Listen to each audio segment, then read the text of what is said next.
Italian Wine Podcast. Chin Chin with Italian wine people. This podcast is brought to you by Lux Wines, importer of fine wines, bringing you exceptional wines from esteemed winemaking families: Allegrini, Argiano, Yerman, Pietro, Poggio al Tesoro, Renato, Ratti, and Tornatore. Find out more at luxwines.com.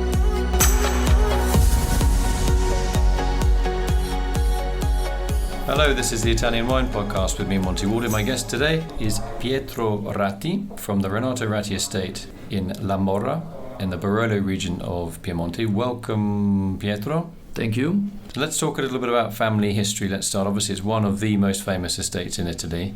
Just give me a little bit about your family history. Yes, I'm the second generation of Ratti winery. My father, Renato Ratti, was the man who started the winery in 1965. And my father was a kind of a legend in the Barolo zone, but not just in the Barolo, in the Italian wine in general, because back in that time, he introduced in the Barolo and Barbaresco, but let's talk mostly about Barolo, he introduced the new concept, the new philosophy of single vineyards. At that time, we talk about the 60s. The traditional way, method to make Barolo was more to blend from different vineyards, from different communes, to make a Barolo more similar from vintage to vintage. But my father, in 1961, he went to Burgundy. And from Burgundy, he got really totally inspired. And when he came back, he said, I want to make a wine. Barolo is like Burgundy. We have a grape like Nebbiolo. It's super sensitive to the soil and microclimate. So he said we should make single vineyards back again, because the local growers, they used to make single vineyards back in 1800. So in 65 he made his first Barolo from this area called Marcenasco, and he put the name Marcenasco on the front label without the name Barolo. So really like in a French way of making wine. Were his friends and colleagues in the village surprised, shocked, angry, or this is a good idea when They were shocked. Of course they were shocked. Because my family, my father he was not from a wine family. My grandfather was a veterinarian, my great grandfather was a doctor. So he had no connection to a father. You remember, I come from a conservative, agriculture is a conservative, rural, and in that area at that time in the 60s, people were saying you can't change anything. Dad has done that for years. No, Papa, grandfather, great grandfather. We've always done it. Why are you trying to change something that isn't broken? Exactly, you can't. But my father, because he didn't have that type of responsibility to a family, so he was much more free, open to do it. And of course some other open-minded winemakers, they followed him in this new philosophy. Okay, so let's talk about some of the vineyards, the single vineyards, or the wines that you make from single vineyards which carry the vineyard name. Let's go through them one by one. You can choose the order. Yes, we still make, so we celebrate this year the 50th anniversary of the Marcenasco. So we make with the 2015, and Marcenasco is started as a single vineyard. Now it's not really a single vineyard, it's an area around the wine. It was the old name that goes back to the 13th century. There was the Benedictines that built an abbey, and they named the abbey San Martin of Marcenasco. So my father found a name, and now it's like a proprietary name, but it's in Annunziata, within the town of La Morra. And what is the terroir like? What do we talk about? Altitude, aspect of the sun, soil type? We are in the western side of the Barolo zone. La Morra is known to have this typical blue marl type of clay. It's all calcareous, from sea origin. So we talk about very good soil for Nebbiolo to make, Barolo wine. But the style of Barolo from La Morra is elegant, because the blue marl they make the Barolo more elegant, more approachable when it's young. It's more accessible when it's young. So when you say young, are we talking young 5 years after bottling, 3 years after bottling, 10 years after bottling? Yeah, exactly. Let's say if we release now this year the 15, for instance, so it's 4 years, almost, it's already accessible. Then, of course, a Barolo in general, 8-10 years after the vintage is always the best timing. It's you need to be patient a little bit, with some wines. Sure. And what is a good food match for that particular wine, for the Marcinasco? For a Marcinasco in general, Barolo is meat, because you have tannin. But Nebbiolo is a tannic grape. What would your favourite meat be? Would it be pork? Would it be beef? Would it be chicken? Beef, of course, beef. Spicy? Spicy, yeah, but then it depends how. Stewed? Let's say if it's young, you can also have a steak. Sure. Grilled steak. If it's more aged, of course, you start to have a little bit more aged aromas, third aromas. So you have to match with some, braised something, or maybe with some, if you find in the wine mushroom, truffle, you might need a truffle or mushroom also. It's a good match. Okay, so that was the Marcinasco on the western side of La Mora. Next single vineyard wine you want to talk about? Yes, a Conca is a tiny single vineyard. So it's just called Conca? Conca, because of the shape of the vineyard. It's like a shell? It's like a conch, like a shell. A conch shell, yeah. A conch shell. So it's a little amphitheatre. Exactly. And so the altitude, like what? Conca is about 280 meters, so it's pretty low. I mean, it's not too high, but it's a good, because it's a conch, it's a shell, it gets more heat. Sure. So we get a Barolo normally a little bit more licorice, minty. We say a little bit in Italian balsamico, not like balsamic vinegar, but in these type of flavors, and because of the microclimate, it's a bit warmer, so you get a little bit more power. Also, it's normally more powerful Barolo. So that's in La Mora as well, is it? Even if in La Mora, because it's at the bottom of the hill. Sure. So you get this type of flavors, which is a little bit elegant power at the same time. And a food match for the Conca? Pie is pretty much the same like Marcinasco. So I mean, here you can really. The beef is off the menu, so we've run out of beef, so you got to come up with another dish. I don't know, maybe some cheese. No, I don't know. What about things like risotto? Could you just have a risotto with that, or not? Also risotto, yes. Maybe a risotto with some mushrooms? Mushrooms, or exactly something little bigger risotto, not like a light risotto with tomato, but risotto maybe with creamy truffles, beef also. Yeah. Some beef or midollo, the midollo also from like ossobuco, something like that gives this kind of fatness to the sweetness from being off the bone. Yeah, which is very good. Yeah. Right. Okay. So that's Conca, and the next. Single vineyard? Yeah, the third one we make is Rocche dell'Annunziata. Rocche dell'Annunziata is a double name. Rocche means a cliff, so it's been a place which the cliff made a lot of erosion. So we talk about the soil still in the La Mora way, but imagine erosion of thousands of years. So we have a soil a little bit lighter, like a little bit of sandier, and with the topsoil thinner.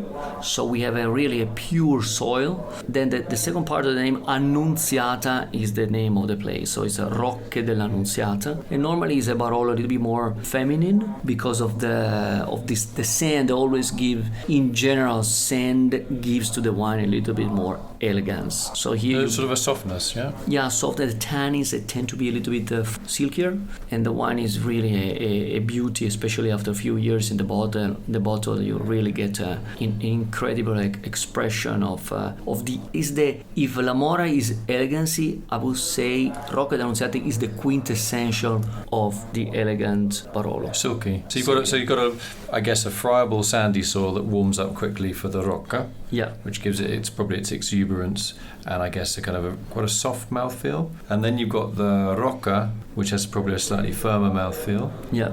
And then Marcinasco, which kind of has the softness because of the ripeness and the firmness because of the. Exactly. Marcinasco is a little bit in between the two, and it's a very good balanced, elegant Barolo from La Mora. It's really like an example of a great Barolo from La Mora. While Conca again is a more personality, a little bit bigger, and Rocca d'Annunziata is a beauty. Sure. Okay. So what are your main markets? My main markets are we export in the Barolo. But as a winery, because we also make Dolcetto, Barbera, Nebbiolo. We can talk about them. We talk about that. Yeah. Okay, tell me a little bit about the Dolcetto. Yeah, Dolcetto is a native grape. Despite the name Dolcetto, it's not sweet. Okay. It's a Dolcetto means little sweet one. A little sweet. It's pretty dry actually, so it's a tricky name because it's like the younger cousin of the Nebbiolo. So it got some tannin in a lighter style compared to Nebbiolo, and it's a wine not aged in oak, because you don't need to age the Dolcetto in oak. So it's a stainless steel tanks, and it's a wine you drink normally in a couple of years after the harvest. Is that Dolcetto di Alba? Yeah, I label Langhe Dolcetto, which is like a second appellation from Dolcetto, because my grapes, they come from two different vineyards, one in Alba, one in Dogliani. Dogliani, okay. So to match the two. Dogliani, it's written. Dogliani, and to match the two, I have to apply to the appellation Langhe Dolcetto, and I am bottling normally like in the month of April. So soon after the harvest. Yeah, so very short stainless steel tanks time. So it's made to be drunk fairly early. Yeah, you drink early. You need to like it, Dolcetto. Sure. We love it because we are from Piemonte. We have our palate is a tannic palate. So what's a good match for a Dolcetto? Dolcetto will be appetizers, you know, like a carne cruda or raw meat. So raw meat, exactly. So tartare, steak tartare. We have a typical in the Langhe with the fassona beef, and then typical bitter tonnato. That type of dishes is perfect. Super. Okay, let's talk about next Barbaresco. Barbera, scusa.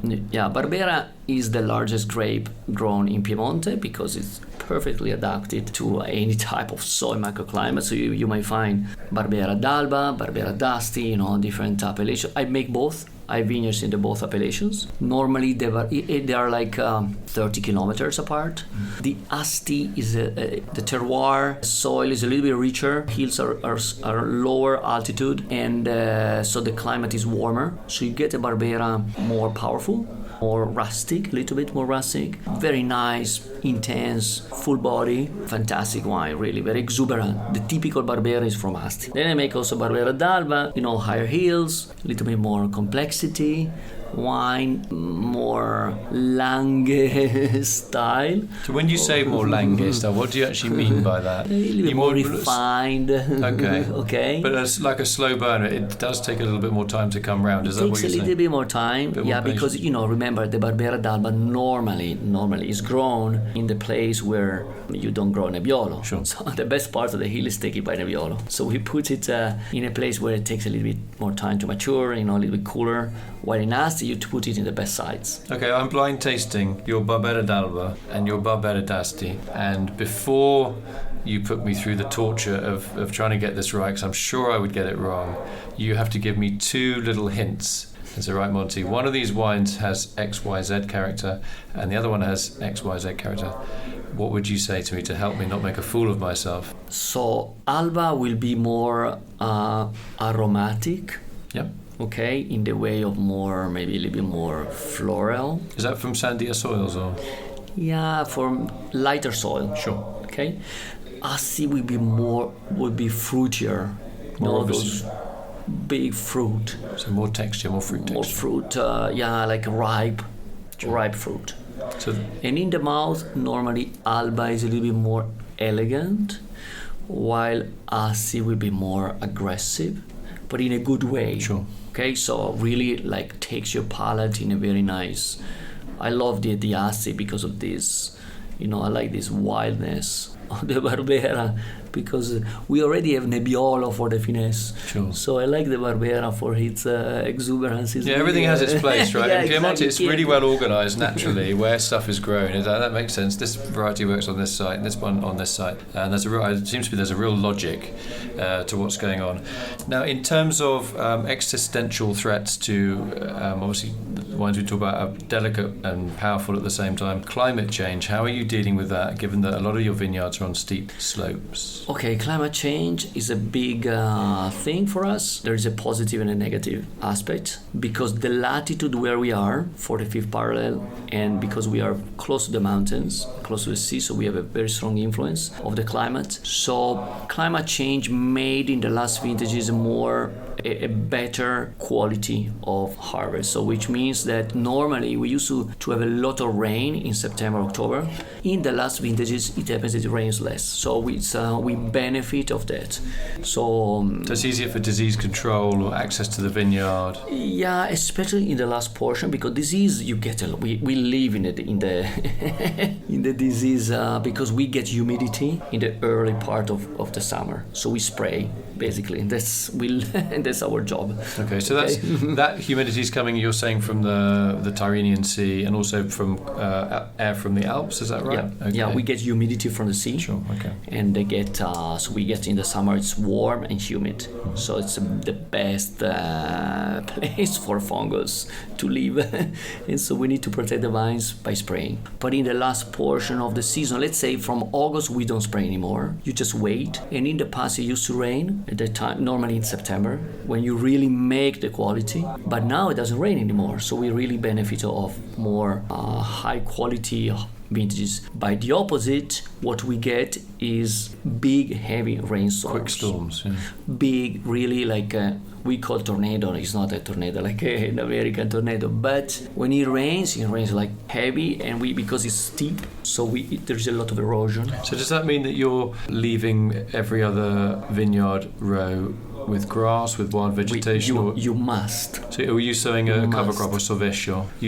No, sovescio is a different story. Sovescio is something you need to fertilize the soil. So you leave, you cut it for that. But you need to have grass between the rows. So you prefer leaving just native vegetation, letting that grow spontaneously, rather than going in with a tractor and sowing some seeds, which may be clover, as you said, that would provide nitrogen, or a cereal crop or something else. You let that happen naturally. Yeah. And that acts as like a buffer, doesn't it? So when you've got these little leaves on the ground, plants, when the rain hits, it actually slows that raindrop down and means that you don't get erosion. Exactly. That's the way our rows, they're around the hill. Sure. Mm-hmm. They're not down from the top to the it's not, we call it ritocchino, but it's around, girapoggio, like this. So, and this system... So horizontal terraces, basically. Horizontal. Mm-hmm. That was built, it was made 100 years ago because to keep the cow working horizontally. Okay, yeah, so the cow could work across the hill rather than going up and down the hill. It was impossible to go up and down. It's because you had to push her from the bottom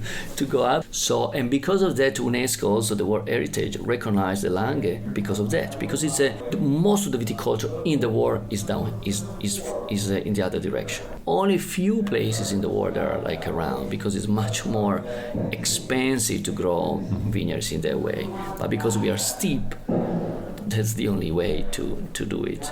But going back to the grass between the rows is very important for erosion, but also another reason is to keep humidity during the summertime, so you avoid evaporation. So the leaves of these plants just provide ground cover and shade, and also keeping the soil cooler. And also they avoid the reflection of the sunlight for sunburn. Okay, so you have these white soils that will reflect the sun, so that's quite interesting. It's like a mirror. Yeah. Like a mirror. So you basically, these plants are like growing on top of the mirror and blocking the sunlight, so there's exactly. Yeah, because we get a lot of mirror, you can get a lot of sunburn from the bottom. So what do you reckon the temperature difference, we have two identical vineyards, yours and mine next, and mine is open, so I just have no cover crops, and you have this wild vegetation. Will your vineyard be 2 degrees cooler than mine, 2 or 3? Yeah. And it's temperature, but also humidity. Sure. Okay. So evaporation, because we need to keep the humidity. The global warming. Now that's the other fact. We need to keep the roots in a good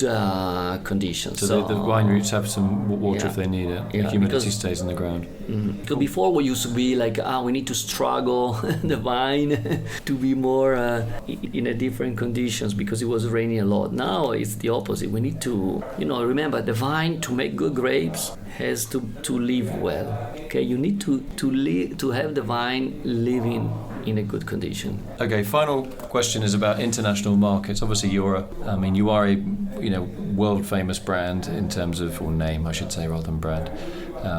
because of your family history and obviously where you are and the quality of the wines that you make.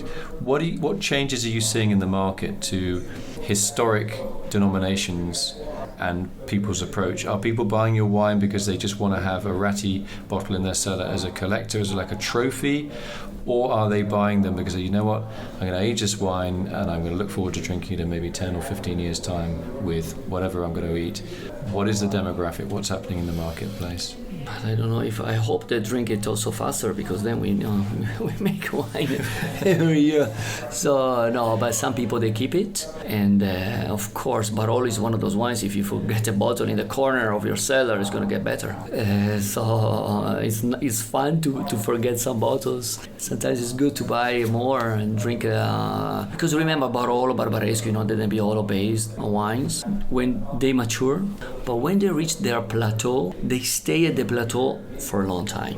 They don't go down. So I always say, don't be in a hurry. It's not a wine that takes, when it gets to that, mature, it goes down. So you can wait. It's a long drinking window. Long drinking. You have fine. Of course, you need to, to adjust your palate also for aged wine. So it's fun to drink it young, medium, older. So it's really